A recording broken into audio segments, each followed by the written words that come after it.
નમસ્કાર મિત્રો, આજે આપણે પ્રધાનમંત્રી આવાસ યોજના વિશે વાત કરવાના છીએ। આ વિડીયોની અંદર આપણે સંપૂર્ણ માહિતી લઈશું કે પ્રધાનમંત્રી આવાસ યોજના શું છે, તમે આની અંદર કઈ રીતે અપ્લાય કરી શકો છો, કયા કયા ડોક્યુમેન્ટની જરૂર પડશે અને કોણ આના માટે એલિજિબલ છે અને તમે ફોર્મ કઈ રીતે ભરી શકો છો, એ સંપૂર્ણ ચર્ચા આજે આપણે આ વિડીયોમાં કરવાના છીએ। તો વિડીયોને લાસ્ટ સુધી જરૂર જુઓ। પ્રધાનમંત્રી આવાસ યોજના શહેરની અંદર જે ઘર લેવા માટે જે યોજના બનાવવામાં આવી છે એને પ્રધાનમંત્રી આવાસ યોજનાના નામ આપવામાં આવ્યું છે અને આને કહેવામાં આવે છે EWS2 આર્થિક રીતે નબળા વર્ગના લોકો માટે। એના પછી તમે અહીંયા જોઈ શકો છો કે એમને ફોર્મો આપેલો છે કે તમારું ઘર કઈ રીતે તમને પ્રોવાઈડ કરવામાં આવશે। તો આની અંદર એક ફ્લેટ્સની અંદર આપેલું છે, એવી રીતે બહુ બધી એમની જે આવાસ યોજનાઓ છે એના અહીંયા ફોર્મમાં આપેલા છે। એના પછી તમે અહીંયા જોઈ શકો છો કે આ ઘર જે છે એ અમદાવાદ મ્યુનિસિપલ કોર્પોરેશન દ્વારા પ્રોવાઈડ કરવામાં આવે છે, તો એટલા માટે એમને અહીંયા એમની ઇન્ફોર્મેશન આપેલી છે।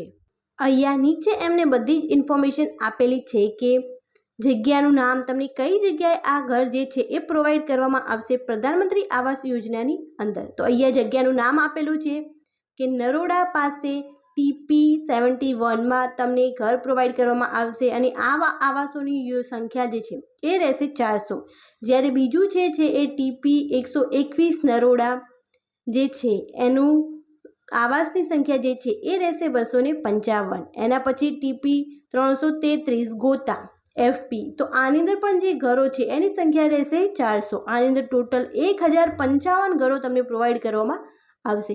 1055 અલગ અલગ લોકોને આ ઘર અથવા આવાસની યોજના છે એનો લાભ મળવાપાત્ર રહેશે। એમની પછી એમને અહીંયા યોજનાનો કોડ આપેલો છે, તો એ રહેશે EWS 78, EWS 80 અને EWS 81। એના પછી અહીંયા ફેઝ નંબર આપેલા છે કે 15, 17 અને 29। એના પછી એમને અહીંયા ઇન્ફોર્મેશન આપેલી છે કે સદર કામોના બાંધકામની કામગીરી પ્રગતિમાં છે, મીન્સ આ ઘરો જે છે એ બનવાના ચાલુ થઈ ગયા છે। આની અંદર તમને 2 BHK ઘર જે છે એ પ્રોવાઈડ કરવામાં આવશે। આની જેની બાંધકામની કામગીરી પૂર્ણ થયા બાદ આવાસોની પોઝિશન આપી શકાશે, મીન્સ જ્યારે ઘરોનું બાંધકામ પૂર્ણ થશે ત્યારે તમને આ ઘરો આપી દેવામાં આવશે। 2 BHKનો મતલબ થાય છે કે 2 બેડરૂમ, 1 કિચન અને 1 હોલ। એના પછી અહીંયા એમને બીજી ઇન્ફોર્મેશન આપેલી છે કે આની અંદર તમને યોજનાની વિગતો પણ પ્રોવાઈડ કરી દેવામાં આવી છે કે તમારું ઘર જે છે એ કેટલા ચોરસ મીટરનું હશે અને એની અંદર શું શું હશે, અને એમાં પણ એમને ચોરસ મીટરની અંદર બધી જ ઇન્ફોર્મેશન આપેલી છે। યોજના અંતર્ગત આવાસનો અંદાજે 78 ચોરસ મીટર કાર્પેટ એરિયા હશે અને બિલ્ડઅપ એરિયા હશે એ હશે 63 થી 66 ચોરસ મીટર। આ રીતે એમને બધી જ ઇન્ફોર્મેશન આપેલી છે કે તમારું જે ઘર છે એની અંદર કેટલી જે ચોરસ મીટરની અંદર શું શું આવેલું હશે। એના પછી તમારે ટોટલ આની અંદર જે ખર્ચ છે ઘરનો એ રહેશે 8.50 લાખ, પરંતુ તમારે આની અંદર ચૂકવવાના રહેશે 5.50 લાખ અને એની સાથે તમારે અહીંયા જે આ 50,000 અલગથી ભરવાના રહેશે એ પણ તમારે ચૂકવવાના રહેશે। તમારે આની અંદર 6 લાખ રૂપિયા જે છે એ ભરવાના રહેશે અને એમાં તમને 8.5 લાખનું ઘર જે છે એ પ્રોવાઈડ કરી દેવામાં આવશે।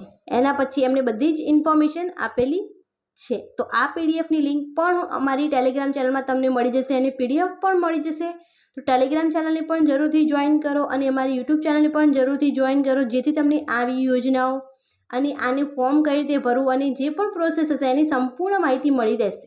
તો અહીંયા તમે જોઈ શકો છો કે આ ઘરનું ડ્રોઈંગ પ્રોવાઈડ કરવામાં આવ્યું છે। આની અંદર એક માસ્ટર બેડરૂમ હશે, એક બેડરૂમ હશે, પછી અહીંયા તમને કોમન ટોયલેટ મળી જશે, અહીંયા જે રૂમ સાથે અટેચ હોય એ પણ ટોયલેટ મળી જશે, અહીંયા તમને એક ડ્રોઈંગ રૂમ પણ મળી જશે।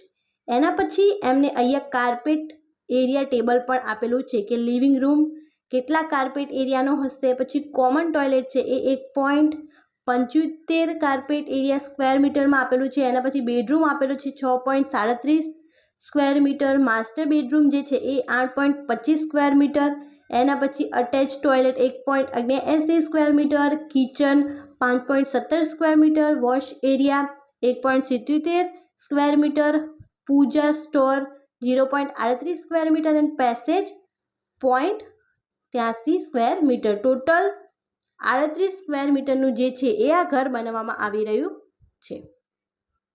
એના પછી એમને અહીંયા લોકેશન પણ આપેલું છે કે જે નરોડામાં છે, તો કયા લોકેશન પર તમને આ ઘર મળવાપાત્ર રહેશે. એની અંદર સાઇટ લોકેશન આપેલી છે. એના પછી તમે અહીંયા જોઈ શકો છો કે એમને ફરમાં આપેલા છે જે આ 2 BHK ઘર આપવામાં આવી રહ્યું છે. એના પછી સેમ આની અંદર પણ એમને ડિસ્ક્રાઇબ કરેલું છે કે કેમ કે 3 લોકેશનો છે, 3 લોકેશનની અંદર તમને અલગ અલગ જગ્યાએ આ ઘર પ્રોવાઈડ કરવામાં આવી શકે છે. એના પછી તમે અહીંયા જોઈ શકો છો કે એમને બધી જ ડિટેલ આની અંદર આપેલી છે કે કઈ કઈ જગ્યાએ આની સાઇટ લોકેશન રહેશે. અને પછી એના પછી એમને તમારે બેંકની અંદર આમની માટે લોન લેવાની રહેશે, તો એના માટે એમને અલગ અલગ બેંકોના જે અધિકારી હોય એમના નામ સાથે એમના ફોન નંબર પણ આપેલા છે, તો તમે આને પણ કોન્ટેક્ટ કરી અને આની બધી જ ડિટેલ લઈ શકો છો. એ પછી તમને અરજીપત્રક ભરવાની માર્ગદર્શિકા, મીન્સ તમારે અરજીપત્રક ભરવું હોય તો તમારે શું કરવાનું રહેશે.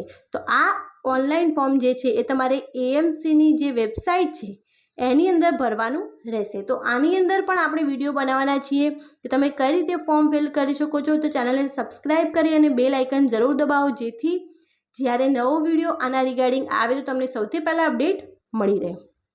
તમે અહીંયા જોઈ શકો છો કે અરજદારે વર્તમાન પત્રોમાં દર્શાવેલ વેબસાઇટ પર ફોર્મ ઓનલાઈન ભરી સબમિટ કરવાનું રહેશે. જે ઓનલાઈન વેબસાઇટ છે એ રહેશે AMCની.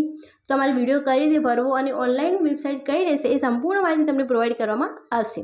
તે સાથે જરૂરી ડોક્યુમેન્ટ અપલોડ કરવાના રહેશે તથા ફી સૂચના મુજબ ભરવાની રહેશે. તો તમારે કયા કયા ડોક્યુમેન્ટ જોશે એની પણ એમની ઇન્ફોર્મેશન આપેલી છે. આ ફોર્મમાં જણાવેલ કોઈપણ માહિતી ખોટી સાબિત થશે તો મકાનની ફાળવણી રદ કરવામાં આવશે અને ભરેલી પૂરેપૂરી રકમ મ્યુનિસિપાલિટી કોર્પોરેશન દ્વારા જપ્ત કરવામાં આવશે. તેમજ અરજદારના સામે મ્યુનિસિપાલિટી કોર્પોરેશન દ્વારા ફોજદારી સહિતના પગલાં ભરવામાં આવશે. અરજદાર ડ્રોમાં સફળ થાય તેથી મકાન ફાળવણી અંગે તેમનો હક થતો નથી, પરંતુ મ્યુનિસિપાલિટી કોર્પોરેશન આ અંગેના નિયમો અનુસાર અધિકૃત હશે અને જરૂરી રકમો આપેલ સમય મર્યાદામાં ભરેલ હશે તો જ તેમની અરજી મકાન ફાળવણી માટે વિચારવામાં આવશે. આની અંદર AMC દ્વારા કોમ્પ્યુટરાઇઝ ડ્રો કરવામાં આવશે અને જેમનું નામ આવશે એમને આ જે લાભ છે આવાસનો એ પૂરો પાડવામાં આવશે. એના પછી આપેલી છે યોજનાની વિગતો તથા શરતો.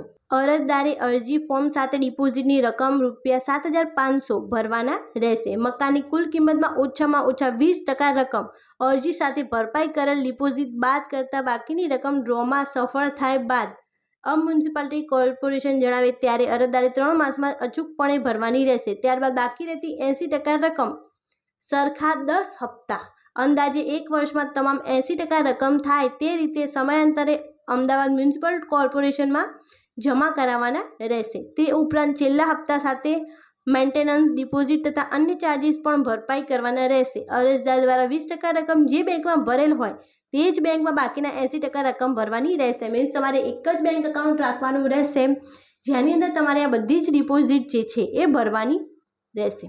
એના પછી એમને અહીંયા ઇન્ફોર્મેશન આપેલી છે કે તમારા ઘરના જે બધા જ લોકો છે એમની વાર્ષિક આવક 3 લાખ રૂપિયા અથવા તેથી ઓછી હશે તો જ તમને આ પ્રધાનમંત્રી આવાસ યોજના જે છે એનો લાભ મળવા પાત્ર રહેશે. અને જો તમે આના પહેલાં કોઈ પણ આવી આવાસ યોજના જે ગવર્મેન્ટ દ્વારા પ્રોવાઈડ કરવામાં આવે છે એનો લાભ લીધેલો હોય તો તમને આ જે આવાસ યોજના છે એનો લાભ મળવા પાત્ર રહેશે નહીં. આ પ્રધાનમંત્રી આવાસ યોજનાના ફોર્મ તમે 15 માર્ચથી લઈને 13 મે 2024 સુધી ફોર્મ ફિલ કરી શકો છો. અત્યારે તમારી પાસે વધારે સમય છે કે તમે ડોક્યુમેન્ટ કલેક્ટ કરી લો જે એની અંદર આપેલા હોય તે અને આની અંદર ફોર્મ ફિલ કરી દો. અને આની અંદર ફોર્મ કઈ રીતે ફિલ કરો એનો પણ વિડીયો ટૂંક જ સમયમાં અમારી YouTube ચેનલમાં તમને મળી જશે.